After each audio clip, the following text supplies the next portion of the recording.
Hey, so one of the things I want to talk about today was mistakes that homebuyers make that really put them in a bad position. So, one of those mistakes that I see homebuyers make in the buying process is spending to the max of their pre-qualification amount that the lender gave them. You know, the letter that the lender says, "Hey, you're pre-qualified and this is the amount you can spend and this is how much down payment we'll need from you in order for you to spend this amount." Now, just because the lender says that you're pre-qualified doesn't mean you can really afford it. And I know what you might be thinking. You're thinking, what are you talking about? What are you talking about? But understand that just because a lender is willing to loan you that amount of money doesn't mean you're going to feel like it's affordable when it's time for you to actually start making those payments. And so you really need to consider whether or not you want to take up their offer and take that loan in that amount.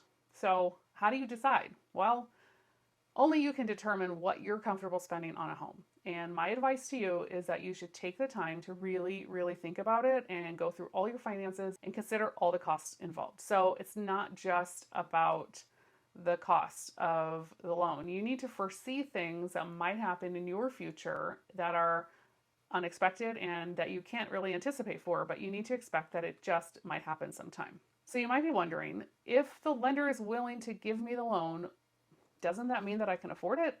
Well, yes and no.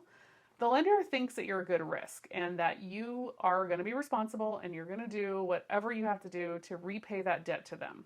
But they don't really care if you have to live house poor and struggle to make that payment because, after all, the lender is really only looking at their lending criteria to decide if you're a good risk. And that is, they're looking at your gross monthly income. That's the amount you get before taxes are taken out.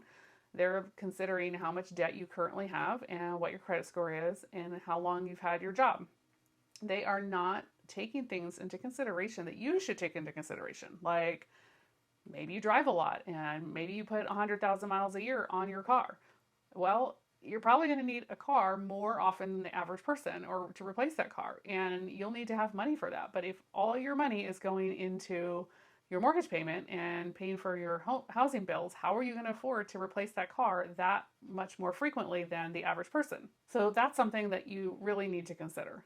The lender also doesn't know things that you might be planning for. Like maybe you're planning to go back to school and it could cost you $50,000 over the next 5 years to pay for that continued education.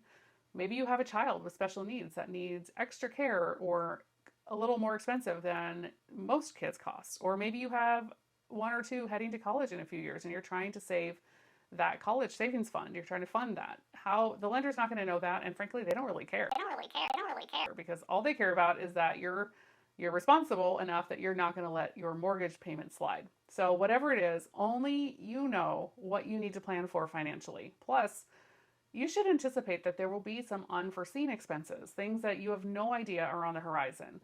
These are just some of the reasons why you should keep your home purchase below your pre-qualification amount and not let it be the sole factor in determining what your home buying budget is.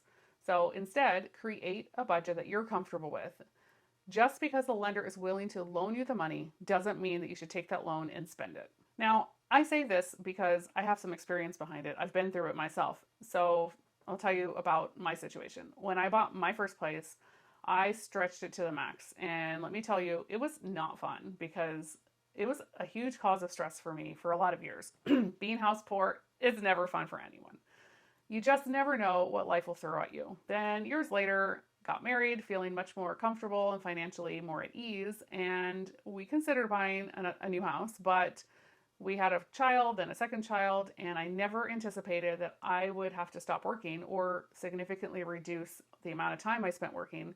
But when my baby, my second one, had medical issues that required us to be hospitalized for a week, and even after that week, still not knowing what was wrong, all my priorities changed as they should. But it's something I just didn't anticipate, and nobody ever feels like it's going to happen to them, right? It just never happens.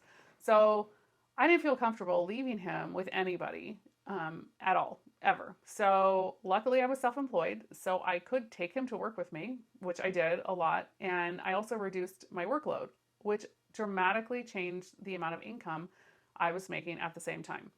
At that point in time, I was very glad that we had not stretched our budget previously and maxed out to buy a bigger house, a fancier house, because the lesson is you never know what life is going to throw you. And it will completely shift all your priorities, as it should. So having a sick child changes your priorities, and I could not have cared less about, a bigger, newer house or a new car or any of it. The only thing I cared about at that point was the freedom of my time. It was the only thing that mattered at that point in life, was that I was free and available. My time was free, and that I was not obligated by a huge mortgage payment or the risk of losing our house, because even with all that was going on, financially we were fine, and that took a huge, huge, huge stress and burden off my shoulders. So another mistake home buyers make is not having enough money saved before buying a house. Oftentimes, buyers only think about saving for that down payment, but it's not a good idea to start your home shopping with the idea in mind that every cent you have in that savings account is going towards your down payment. You'll need to plan for other expenses as well, and let's go over what those are. So one of the expenses that comes up in addition to a down payment are closing costs. Closing costs come at the time of purchase, and they're things like escrow fees, title insurance, appraisals, underwriting costs, notary fees, recording fees, transfer taxes, loan origination fees, processing fees, home inspections, all these kinds of things. And you're not every single one of them is in every deal, and it just, every deal is different, so you never know which one the seller might pay for you, which one might be less than another. You may not have anyway, there's a lot of things that may just variables in there, so we just don't know. But the safe bet is to plan for all of them and then be happy when you don't have to spend the money. So those are all non-recurring fees, meaning that they only happen at the closing, and they're not going to come up again in the future. But there are other fees that are also sometimes included in closing that are recurring expenses. So you will pay some portion of them at closing, and then you need to expect that they'll be ongoing in addition to your mortgage payment as long as you own the home. And those are things like the interest on your loan, property taxes, which can fluctuate. Property taxes can go up. Insurance, again, something that fluctuates. HOA dues, again, something that has a potential of increasing over time. Sometimes these can add up to quite a bit at closing, and you may need to reimburse the seller for any of those expenses that they, say, for example, paid ahead of time. That now, like maybe you're buying your house in July, and for example, you're closing in July and the homeowners paid the HOA dues through December. It doesn't happen that often, but let's just say that they did.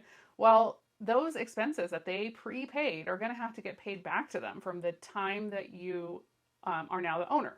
So that could be another expense for you. So those are just things to consider. And with every single house, the situation is different and you never know. But also, the lender could require you to pay some of those things in advance. Like they might want you to pay your taxes in advance because they're concerned you may not do it later, or they may want you to pay a couple months of insurance in advance, or 6 months, or however it is. You never know what's going to happen. Every situation is different, so be prepared. You need more than just your down payment. So, and guess what? The down payment and closing costs aren't the only things you need to save money for. Nope, there's more. You need to plan to have a healthy emergency fund set aside as well, because you never know what's going to happen. Like in my situation, I didn't know I was going to have a baby that needed to go to the hospital. I had no idea that was going to happen. Hope for the best, but plan for the worst is what I like to say now. So plan for at least 3 months of living expenses, but 6 months to a year is better.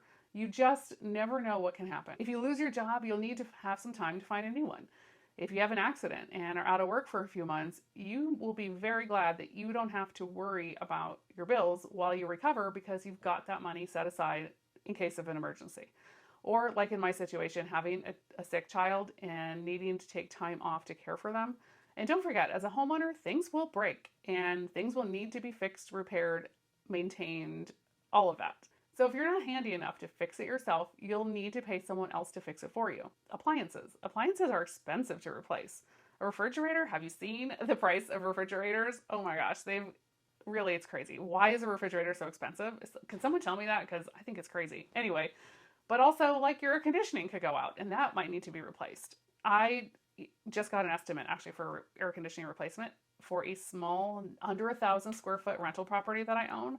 The estimate was $8,000 to $10,000. Apparently, this is about double of what it cost recently. I don't know why, but Air conditioners are super expensive right now. And luckily, I just had to replace a compressor, which not cheap, $2,000. But luckily, I had the home warranty, so I only had to pay $75. But if you don't have the home warranty, yeah, you need to plan ahead for these things. And at some point, you'll need to replace the roof or at least repair it. And paint doesn't last forever. And painting the exterior of a house around where I'm at, it's expensive. $3,000-$4,000 the last time we painted, and that was like 12 years ago. And we're about ready to need it again soon. So you'll need to set money aside for when these things happen. It's not if it will happen, but when it will happen. Be prepared for it by having money set aside. And not just that, there's always more.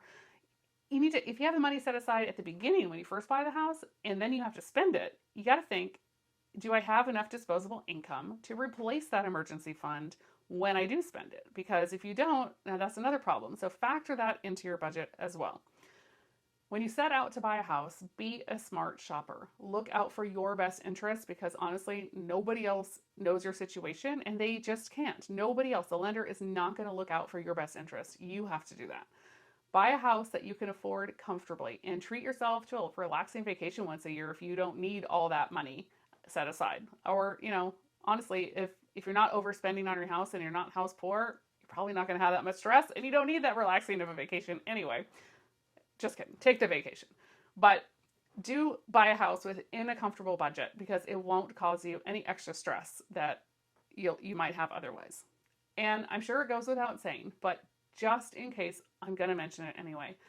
When you calculate your budget, don't forget to include the essentials like food and gas and utility bills, honestly, which those go up as well too.